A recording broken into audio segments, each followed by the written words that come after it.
Nggak kerasa 2025 udah masuk minggu ketiga bulan Februari aja nih gigs. Dan baru aja kita ngerayain hari Valentine di tanggal 14 ini. Hari dimana cinta bersemi di antara dua sejoli. Gimana hari Valentine kalian gigs? Aku bayangin sih kalian mungkin ada yang ngasih coklat, hadiah ke pasangan kalian. Mungkin ada juga yang romantic dinner. Atau mungkin di antara kalian ada yang ngelamar pasangannya pas di hari Valentine. Aduh pasti romantis banget deh. Atau juga jadi momen kalian kumpul sama keluarga, makan malam bareng, tukar-tukar kado, karaokean bareng, pasti seru banget sih. Atau mungkin ada juga di antara kalian yang kurang setuju nih sama adanya hari Valentine. Buat aku sih itu sah-sah aja ya, nggak salah juga. Karena mungkin bisa aja hari kasih sayang ini dimana seharusnya dipakai buat nunjukin kasih sayang ke orang lain, terutama buat orang-orang tersayang, malah disalahgunakan buat berbuat yang enggak-enggak ke orang yang disayang. Jangan sampai ya.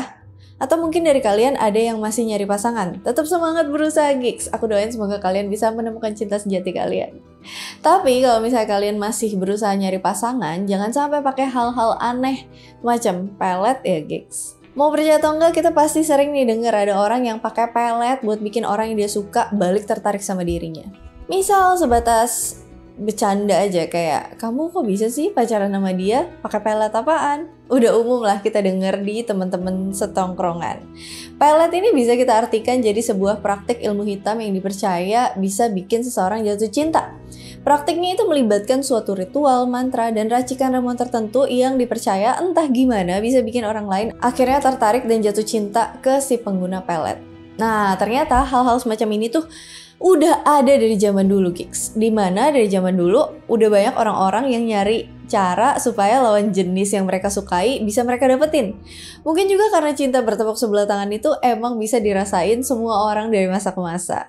Dan gak cuma ada di Indonesia, bahkan hampir di setiap era dan semua peradaban ada aja cerita-cerita tentang media atau alat bantu untuk mendapatkan cinta seseorang. Penggunaan love potions dan spells sebagai alat pendukung untuk mendapatkan cinta itu punya sejarah panjang dalam kehidupan manusia, yang bahkan dipercaya udah terjadi sejak masa praaksara sebelum adanya catatan tentang suatu peradaban yang bahkan mungkin masih dibutuhkan bagi sebagian orang sampai saat ini. Yang tercatat sendiri, praktik penggunaan love potions dan spells itu udah dimulai dari era peradaban kuno kayak Yunani kuno, Mesir kuno, Romawi kuno, dan lainnya. Bahkan hal-hal semacam ini masih sering diangkat ke karya-karya kayak novel, komik, video game, dan film. Tapi gimana sih sejarahnya orang-orang tuh bisa punya pikiran yang sama kalau ada aja orang yang kudu pakai bantuan supaya dapetin cinta seseorang? Padahal mereka berasal dari masa yang berbeda, peradaban yang mungkin gak pernah berinteraksi sama sekali, atau budaya yang sama sekali berbeda. Yang pasti sih balik ke prinsip ekonomi ya gigs, ada demand pasti ada supply, ada gula, ada semut, ada orang yang patah hati, suka sama orang tapi gak dapet-dapet, atau orang yang takut cintanya ditolak, jadi ada deh solusi lain untuk memenuhi kebutuhan-kebutuhan itu. Sebagian orang mungkin bakal lebih milih cara berusaha buktiin cintanya sampai orang yang disukai berhasil dia dapetin, atau ya udah terima aja dengan lapang dada kalau usaha maksimalnya masih ditolak. Tapi kayaknya nggak semua orang bisa nerima cara itu. Ada juga orang-orang yang ngerasa harus ngedapetin cinta seseorang dengan cara apapun. Cinta ditolak, dukun bertindak. Jadi muncul deh kebutuhan akan love potions dan spells sebagai solusi lain. Tapi sebenarnya apakah semua love potions dan spells selalu berhubungan sama hal-hal mistis macam pelet tadi dengan bantuan jin atau dewa? Atau sebenarnya bantuan buat dapetin cinta dan ketertarikan seseorang itu bisa dijelasin secara ilmiah?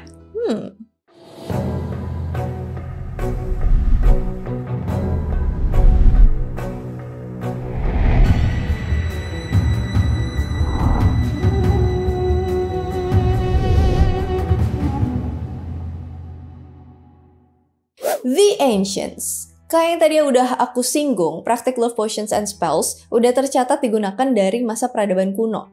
Para ilmuwan nemuin kalau catatan paling awal tentang penggunaan love potions and spells berasal dari peradaban Yunani kuno. Meskipun begitu, para ilmuwan juga percaya kalau adanya love potions and spells udah digunakan dari berbagai peradaban di masa-masa sebelumnya. Tapi emang sih, orang-orang Yunani kuno ini mulai nulis cara-cara ritual, juga penggunaan ramuan buat dapetin efek cinta tertentu yang diinginkan. Selain dari literatur tulisan, motif-motif penggunaan love potions pada masa Yunani kuno juga bisa dilihat dari kisah-kisah mitologinya, lukisan-lukisan, dan beberapa ukiran. Nah, di masa peradaban kuno, ada bermacam-macam ritual dan ramuan yang bisa dipakai dengan tujuan menaklukkan sang pujaan hati. Efeknya juga beragam, ada yang bisa bikin seseorang jatuh cinta, bikin orang itu jadi kangen terus, atau meningkatkan gairah seksualitas. Orang-orang Yunani kuno percaya kalau sejumlah tanaman dan rempah-rempah kalau dicampur dan digunakan dengan cara yang tepat itu bisa munculin rasa cinta dan hawa nafsu dari diri orang lain. Di masa ini ramuan cinta tuh biasanya dipakai lebih sebagai pendukung ritual keagamaan, di mana mereka percaya kalau para dewa itu bisa ngasih orang yang menggunakan ramuan itu kekuatan yang bisa bikin orang lain jatuh cinta ke dirinya. Jadi di masa ini, ramuan cinta itu biasanya dipakai bersamaan dengan ritual dan mantra-mantra tertentu. The Great Magical Papyri adalah kumpulan buku mantra kuno yang berisi panduan ritual-ritual dalam memecahkan masalah, kayak nemuin pencuri, menenangkan diri, nyembuhin demam, ngusir roh jahat, sampai ke urusan percintaan.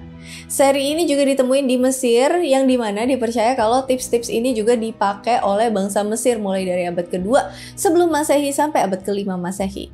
Ritual tentang cinta di series itu bermacam-macam, tergantung si pengguna ritual, seberapa jauh dia pengen orang lain mencintainya. Mungkin sebatas ningkatin hawa nafsunya aja supaya orang yang dia suka mau berhubungan intim sama dia, atau sampai bisa juga bikin orang lain terobsesi dan benar-benar menginginkan dia. Umumnya sih di masa ini, ritual-ritual semacam ini lebih digunakan oleh pria kepada wanita yang jadi incerannya. Ritual itu simpel aja kok, misalnya ada ritual yang bisa bikin orang lain mau mandi bersama. Caranya cukup ngambil kutu dari anjing yang sudah mati, ditumbuk, terus ngolesin ramuan itu ke pinggang sang wanita secara diam-diam. Ya sang wanita atau sang pria, pokoknya target lah ya. Kalau ritual ini dilakuin dengan benar, dipercaya nanti si orang itu mau diajak mandi bareng pakai kutu. Sementara ada juga ritual lain yang butuh persiapan yang lebih ribet. Salah satunya misalnya ritual yang bisa bikin wanita gak bisa nolak cinta. Irresistible Love Spells of Attraction. Ritual ini bisa bikin sang penggunanya tuh sangat menarik. Jadi si wanita yang jadi incerannya bakal sangat menginginkan dirinya. Singkatnya, sang pengguna ritual itu kudu nulis suatu mantra pemanggilan iblis dan siapa target yang dituju. Pakai darah ikan sebagai tintanya di sebuah kulit bagian belakang atau pantat atau booty atau butt cheeks. Kulit bagian belakangnya siapa? Kulit bagian belakang jasad manusia yang baru meninggal. Kulit yang udah ada tulisannya ini kemudian dibungkus sama daun vetch, itu sebuah tanaman yang bunganya berwarna pink. Terus nyembunyiin bungkusan tulisan ini di dalam mulut anjing yang baru saja meninggal, mati. Kalau ritualnya berhasil, dipercaya kalau iblis yang dipanggil mau bantuin si pengguna ritual. Jadi wanita incerannya tiba-tiba bakalan tertarik sama dia, akan sangat terobsesi sampai wanita itu rela berbuat apapun demi mendapatkan cinta si pengguna ritual. Kalau gagal ya amsyong deh, soalnya udah ngelakuin ritual seribet itu, si incerannya masih gak tertarik, ya emang nasib lau. Beberapa ritual pakai racikan bahan-bahan atau alat-alat khusus yang dikombinasikan secara spesifik dengan ucapan-ucapan mantra tertentu. Walaupun naskah lirik ucapan mantranya apa itu masih belum ditemuin. Salah satunya ada yang mengharuskan si pengguna ritual buat pakai cincin besi yang di dalamnya ada ukiran Harpocrates, the Hellenistic god of silence. Sambil pakai cincin itu, dia harus menggenggam bunga teratai di tangannya. Terus dia harus berada di atas atap sebuah bangunan dan mengucapkan mantra sihirnya ke arah bulan purnama. Secara spesifik, belum diketahui ritual cincin ini efeknya buat apa. Tapi banyak yang percaya kalau cincin ini bisa bikin wanita lebih tertarik sama dia. Jadi lebih digandrungi banyak wanita yang pengen jadi womanizer, mungkin boleh dicoba. Tapi beberapa artefak cincin dengan ciri-ciri yang sama banyak yang berhasil ditemuin. Nah, kalau ngomongin soal artefak cincin nih, love spells di masa Yunani kuno emang seringkali pakai media cincin sebagai jimat dalam ritualnya. Sebuah cincin emas pernah ditemuin di Northumberland tahun 1935. Di dalam cincin itu ada ukiran tulisan The Love Charm of Polemius dalam bahasa Yunani. Polemius ini bisa jadi orang yang pakai cincin ini buat ningkatin pesona dan kualitas seksualnya, atau bisa juga dialah yang ngasih cincin ini ke orang yang dia incar. Selain berbagai ritual untuk dapetin cinta, ada juga ritual buat memberikan kutukan atau love curses. Dalam urusan cinta, kutukan tuh biasanya dipakai buat menyingkirkan gangguan yang menghambat seseorang mendapatkan cintanya. Misalnya, si Ali naksir sama si Nina. Sayangnya Nina udah punya Ahmad, suaminya. Kalau si Ali pakai ritual buat bikin Nina jatuh ke pelukannya, waktu Nina masih punya suami, yaitu si Ahmad, nanti malah masalah kan? Jadi muncul deh love curse. Tujuan love curse itu bisa sekedar bikin hubungan mereka berantakan, atau bisa mencelakai, atau bahkan sampai menghilangkan nyawa si Ahmad. Aduh, kalau love curses itu berhasil, bakal memperbesar kesempatan buat dapetin hati si Nina, wanita incerannya Ali. Salah satu contoh kutukan ditemuin di Boeotia Yunani. Kutukan ini terukir pada sebuah tablet. Kutukan ini kemungkinan ditulis oleh seseorang yang merasa cemburu ke seorang laki-laki bernama Kabeira karena mendapatkan perempuan bernama Zoe sebagai istrinya. Isinya kurang lebih gini. Saya mengutuk Zoe dari Eretrian, istri dari Kabeira, kepada bumi dan kepada dewa Hermes. Mungkin bumi di sini maksudnya Gaia. Makanannya, tidurnya, ketawanya, hubungan seksualnya, permainannya, pintu masuknya, atau alat kelaminnya, kepuasannya, lubang anginnya, lubang angin, maksudnya lubang kentut, pemikirannya, pandangannya, dan seterusnya. Alik juga nih orang nih. Dari isi tulisannya itu kelihatan kalau orang itu pengen bikin Kabeira membenci Zoe istrinya. Jadi hubungannya jadi hambar dan akhirnya mereka berpisah. Tulisan ini terlihat sangat personal, kayak si penulis emang punya hubungan dengan Zoe sebelum jadi istri dari Kabeira. Tulisannya pun berbunyi seperti sebuah perjanjian dengan dewa-dewa. Tablet-tablet kutukan kayak gini tuh biasanya diukir pakai kuku karena hasil ukirannya nggak terlalu rapi dan seringkali ditemuin serpihan kuku manusia dan pastinya berisi nama target yang dituju. Tablet kutukan ini biasanya dibuang ke sungai, mata air yang dianggap suci, disembunyiin di suatu tempat atau dikubur sama orang yang baru aja meninggal. Ada catatan dari seorang penulis medis asal Gaul di sekitar abad ke-4 sampai ke-5 Masehi bernama Marcellus Empiricus atau Marcellus of Bordeaux bilang kalau kutukan cinta semacam ini tuh bisa ditangkal atau disembuhin. Caranya pakai aphrodisia. Ini zat apa? Silahkan googling sendiri. Salah satunya dengan cara mengalungkan kantung berisi testis ayam jantan. Jadi jika seseorang menyadari kalau lagi ada love curse yang ngarah kepada dirinya, dia bisa menangkalnya dengan cara-cara tertentu yang barusan aku sebutin. Tapi belum diketahui apakah cara ini ampuh menangkal love potions atau love spells. Peradaban Yunani kuno sendiri memandang love magic ke dalam dua jenis, yaitu black magic dan white magic. Praktik-praktik black magic untuk cinta adalah praktik yang bersifat agresif, demonik, dan bikin wanita terjatuh dalam hawa nafsu besar, yang bisa sampai ninggalin orang-orang di sekitarnya buat ngikutin cinta sang pengguna sihir. Praktisi yang pakai black magic biasanya berasosiasi dengan Eros, Pan, Hecate, atau Aphrodite dalam ritualnya. Sementara praktisi yang ngelakuin white magic lebih ke arah herbalist, yang ngeracik ramuan buat numbuhin cinta pada seseorang dengan tujuan memperoleh harmoni dan kebahagiaan abadi. Biasanya berasosiasi dengan Selene dan Helios dalam ritualnya. Catatan cara-cara ritual love spells dan racikan love potions peradaban Yunani kuno itu tersebar, terus digunakan dan berkembang ke peradaban lain kayak Romawi kuno dan Mesir kuno. Misalnya kayak The Greek Magical Papyrus tadi yang justru ditemuin di Mesir. Tapi, cara-cara ritual dan racikan-racikan ramuannya berkembang sesuai dengan kebudayaan masing-masing peradaban. Tapi tetap aja mirip-mirip. Umumnya di masa ini, penggunaan love potion selalu berhubungan sama ritual-ritual tertentu yang lebih ke arah kepercayaan akan bantuan mistis buat ngedapetin efek cinta yang diinginkan. Kalau orang-orang Romawi kuno, ritual sihir terkait percintaan biasanya dipakai sebagai obat buat ngobatin orang-orang yang sedang patah hati atau ngasih pengalaman yang seru buat orang yang lagi jatuh cinta. Lebih condong ke arah rekreasional, terutama bagi masyarakat awamnya. Misalnya ada orang yang cintanya ditolak sama seorang wanita, dia bisa aja pakai ritual dan ramuan buat sekedar ngobatin rasa patah hatinya supaya bisa move on.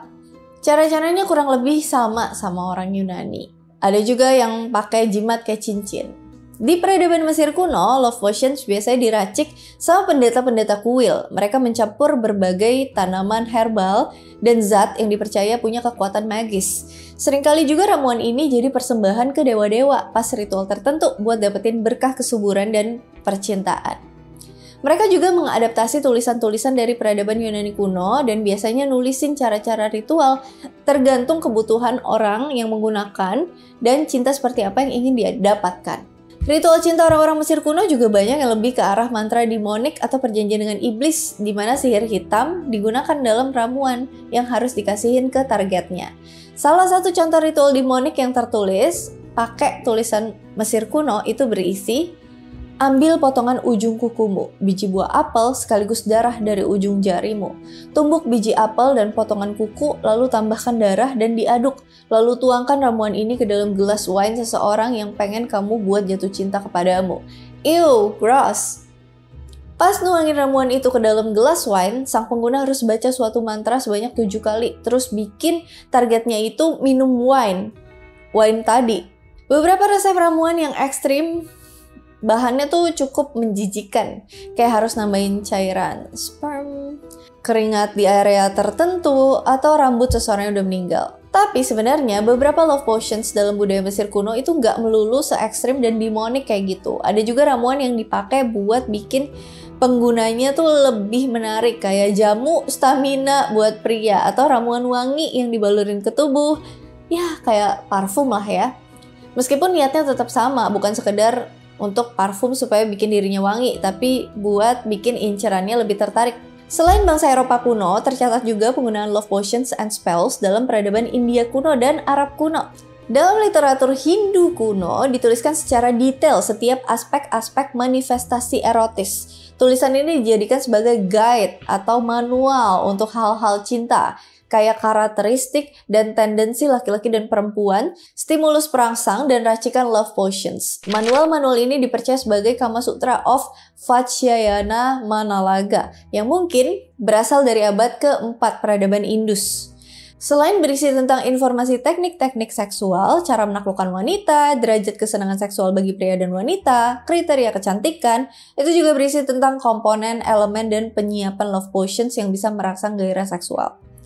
Sama seperti itu, peradaban Arab kuno juga mencatat kriteria-kriteria yang berhubungan dengan afeksi, kayak tingkat kecantikan dan pemicu gairah-gairah ini, termasuk ramuan yang bisa memicunya. Tapi di dua peradaban tadi lebih menggunakan love potion sebagai bahan makanan atau bahan konsumsi, parfum atau kosmetik, tanpa harus mengandalkan ritual-ritual demonik. Meskipun begitu, tetap ramuan-ramuan itu dipercaya bisa dapetin kekuatan buat dapetin cinta seseorang atas izin dari sosok higher beings, ya kayak dewa-dewi. Jadi emang di masa peradaban kuno, love potions dan ritual-ritualnya lebih dipandang ke arah yang mystical, kayak pakai bantuan dewa, iblis, atau makhluk supranatural lainnya buat bikin lawan jenis yang diinginkan balik mencintai diri seseorang.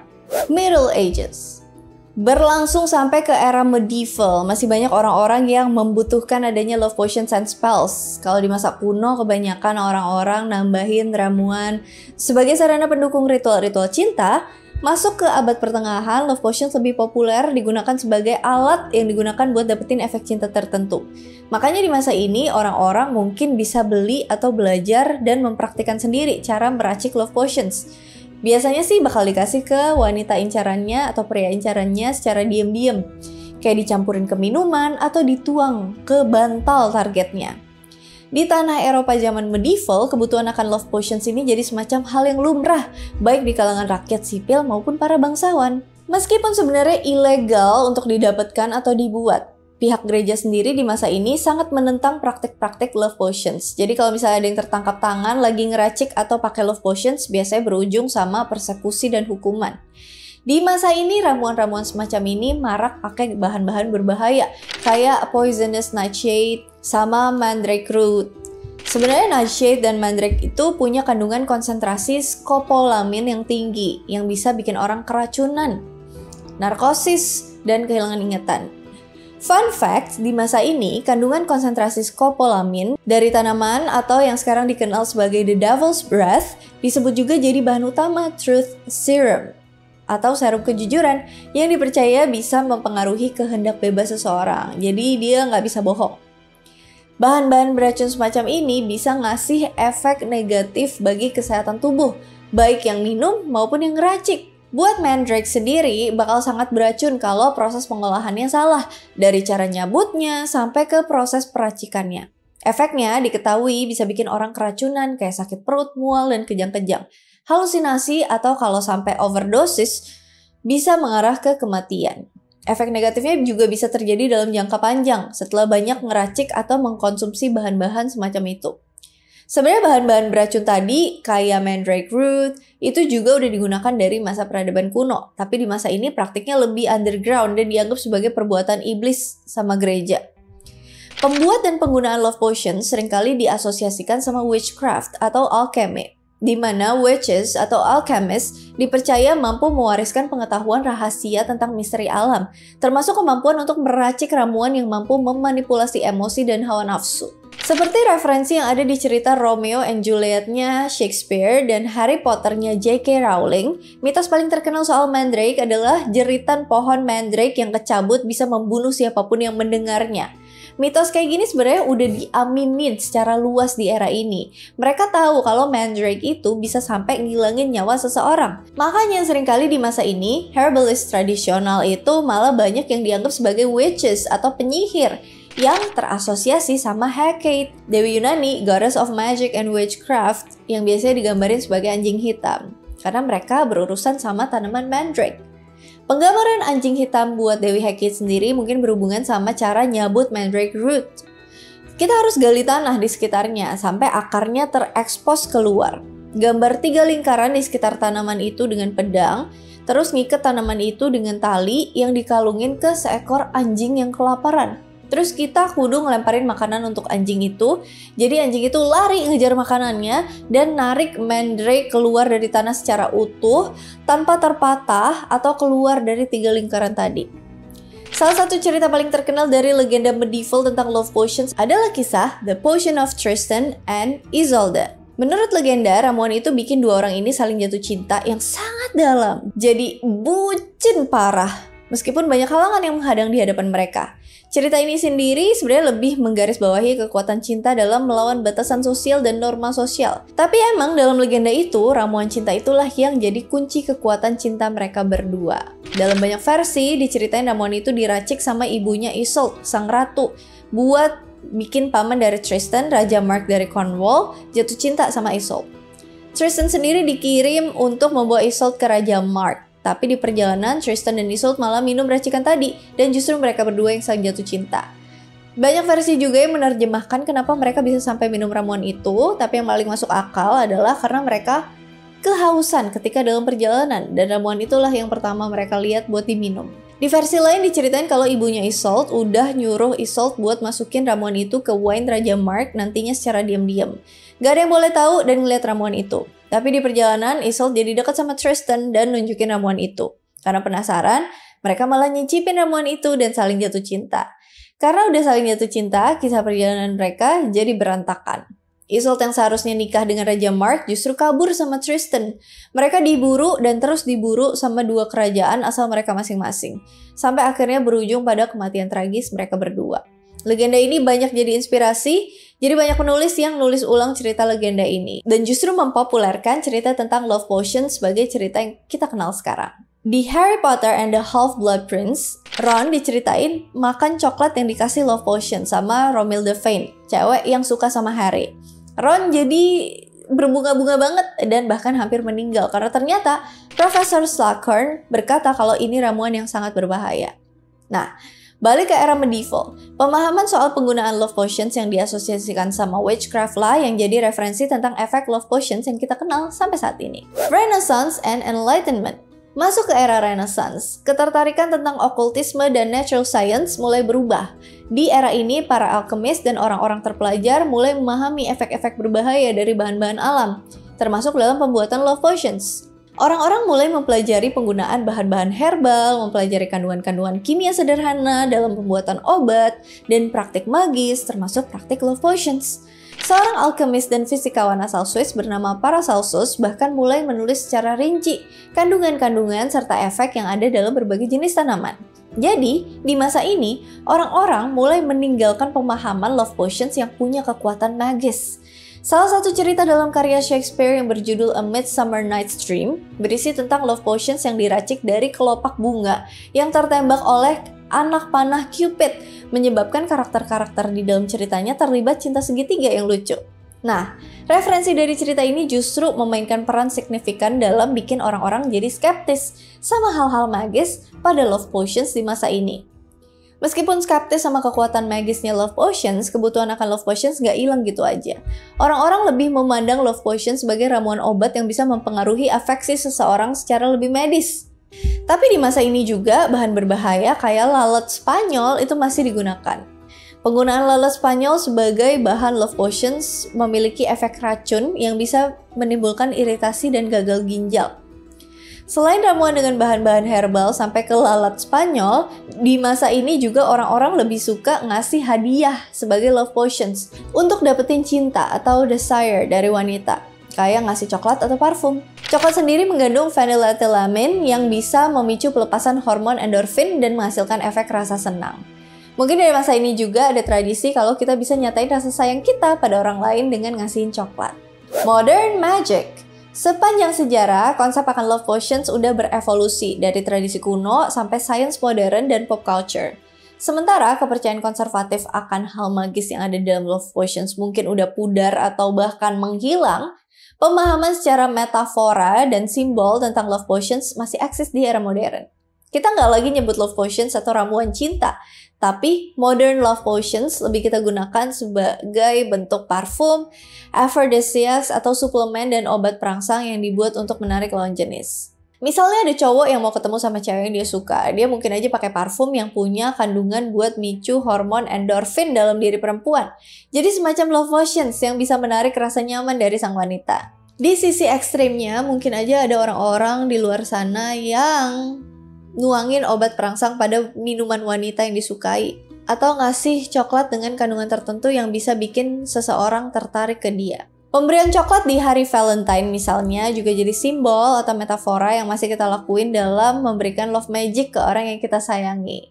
Ya, dalam media-media di zaman modern kayak sekarang ini, itu masih terus mengeksplorasi tema-tema tentang love potions, kayak yang udah aku ceritain tadi, kayak di cerita Harry Potter, atau dalam video game, atau di film-film, novel-novel, literatur-literatur modern.